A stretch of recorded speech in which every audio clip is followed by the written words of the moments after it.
বন্ধুরা আবার চলে এসেছি একটা নতুন রেসিপি নিয়ে। তো আজকে আমি এই যে ডাঁটার শাক আর ডাঁটা কিছু কিছু কচি কচি শাকও ছিল, একটু আলু দিয়ে তিল বাটা দিয়ে বানাবো ডাঁটা তিল। তো দেখতে থাকুন কিভাবে বানাই। প্রথমে আমি এই গামলাটার মধ্যে একটু জল গরম করতে দিয়ে দিয়েছি।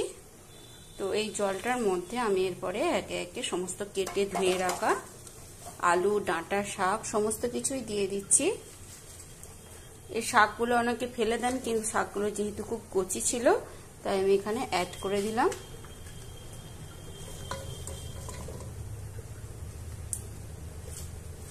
বন্ধুরা খুব দুঃখের সাথে জানাচ্ছি, এত কষ্ট করে ভিডিও করি কিন্তু হঠাৎ করে আমার চ্যানেলে যে কি হয়েছে আমি জানি না নিজেও, ভিউজ আসা একদমই বন্ধ হয়ে গেছে। তো খুবই কষ্ট পাচ্ছি। যাদেরকে আমি ফলো করি বা যাদেরকে পাশে পাবো ভেবেছিলাম তারাও আর পাশে নেই। আমার খুবই কষ্ট হচ্ছে, ইচ্ছে করছে না আর ভিডিও বানাতে, কিন্তু কি করব, চ্যানেলটা যখন খুলেছি ওপেন করেছি তখন কাজ তো চালিয়ে যেতেই হবে। খুব কষ্টের সাথে জানাচ্ছি বন্ধুরা, তোমরা সবাই পাশে থাকবে, একটু সাপোর্ট করো, নাহলে এগিয়ে নিয়ে যাওয়া খুব অসম্ভব হয়ে যাচ্ছে। তো ডাঁটাটা শাকটা দেওয়ার পর যে জলটা ফুটতে শুরু করেছে অমনি কিছুটা নুন দিয়ে দেবো, শুধু আর কিছুই দেব না।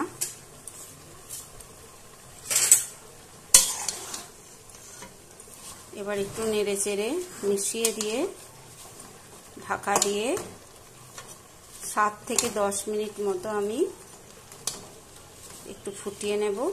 হাই ফ্লেমে রাখতে হবে গ্যাসের ফ্লেমটা, তাহলে শাকের কালারটা চেঞ্জ হবে না, সবুজই থাকবে।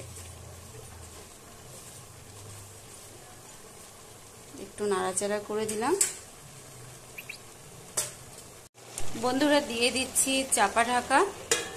তো 7 মিনিট পর আমি আবার ফিরে আসছি। তো বন্ধুরা কিছুটা পেঁয়াজ কেটে নিয়েছি এরকম পিস পিস করে এতে দেওয়ার জন্য, ডাঁটা তিলে দেওয়ার জন্য। আর কিছুটা সাদা তিল আমি বেটে নেব এই কয়েকটা কাঁচা লঙ্কা দিয়ে। এই যে পরিমাণ মতো সাদা তিল নিয়ে নিয়েছি, এটা আমি মিক্সিতে পেস্ট করে নিচ্ছি। তো বন্ধুরা শাকটা সিদ্ধ করে নামিয়ে নিয়েছি। ডাঁটা আলু শাক সমস্তই খুব ভালোভাবে সিদ্ধ হয়ে গেছে।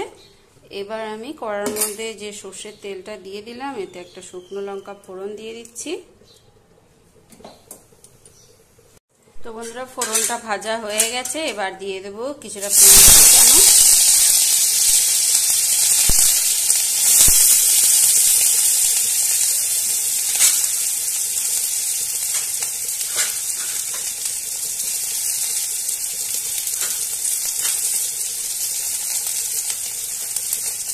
এবার ভালো করে ভেজে নেব।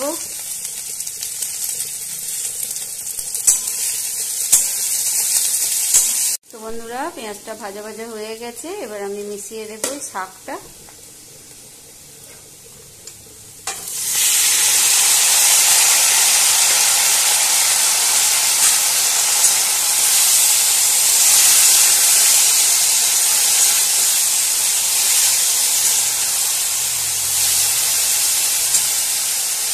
আগে আমি তিলটা মিক্সির জার থেকে বাটির মধ্যে ঢেলে নিয়েছি, এবার আমি তিল বাটাটাও দিয়ে দিচ্ছি। খুব সহজ আর খুব সুস্বাদু রান্না, আশা করি খুব ভালো লাগবে। এটা তিল পোস্ত সব কিছু দিয়েই ভালো লাগে, তো আমাদের তিল দিয়ে বেশি পছন্দ করে বলে আমি তিল দিয়েই বানালাম। তো আপনারাও এইভাবে বানিয়ে খান, খেয়ে কমেন্ট করে জানাবেন যে কেমন হয়েছিল খেতে। আর বন্ধুদের বারবার অনুরোধ করছি আমার পাশে থাকার জন্য।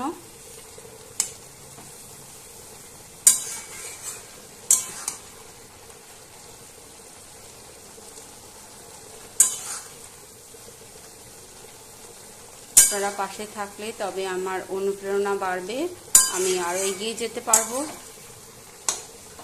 কোনো ভুল ত্রুটি হলে কমেন্টের মাধ্যমে জানাবেন, বা কোনো কিছু ত্রুটি হলে আমি নিজেকে সংশোধন করার চেষ্টা করব।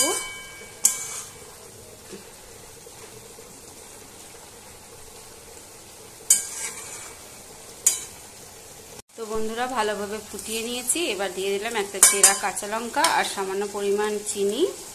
চিনিটা অপশনাল, আমাদের একটু তিল, এই ডাঁটা তিলের মধ্যে একটু মিষ্টি খেতে পছন্দ করে, তাই আমি দিলাম। আপনারা চাইলে এটা স্কিপ করতে পারেন, তবে দিলে খেতে ভালো লাগবে।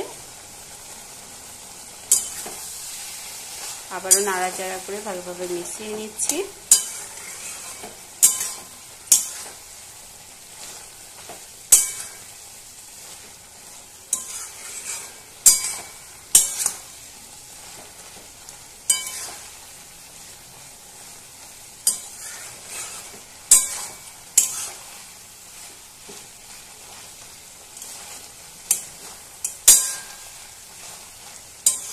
তো এটাকে আমি আর 5-7 মিনিট ফুটিয়ে নামিয়ে দেবো। এই যে তলায় কড়ার গায়ে লাগা লাগা হচ্ছে, এ সময় জানতে হবে যেটা হয়ে গেছে। তো আমি থালায় ঢেলে নেওয়ার পর আবার আপনাদের সাথে শেয়ার করছি। তো বন্ধুরা, এই যে থালার মধ্যে আমি নামিয়ে নিয়েছি, আর কাঁচা লঙ্কাগুলো দিয়ে আমি গার্নিশ করে দিয়েছি। এখনো ধোঁয়া বেরোচ্ছে, আর অসম্ভব সুন্দর খেতে হয়েছে, গন্ধ দুর্দান্ত বেরোচ্ছে।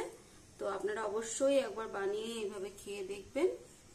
ডাঁটা তো অনেকভাবে রান্না করে খেয়েছেন, তো একবার এরকম তিল দিয়ে বা পেঁয়াজ দিয়ে, শুধু তিল দিয়েও করতে পারেন। তো এইভাবে একবার খেয়ে দেখার অনুরোধ রইল। তবে আজ এই পর্যন্ত। সবাই খুব ভালো থাকবেন, সুস্থ থাকবেন। ধন্যবাদ। আবার দেখা হচ্ছে পরের ভিডিওতে।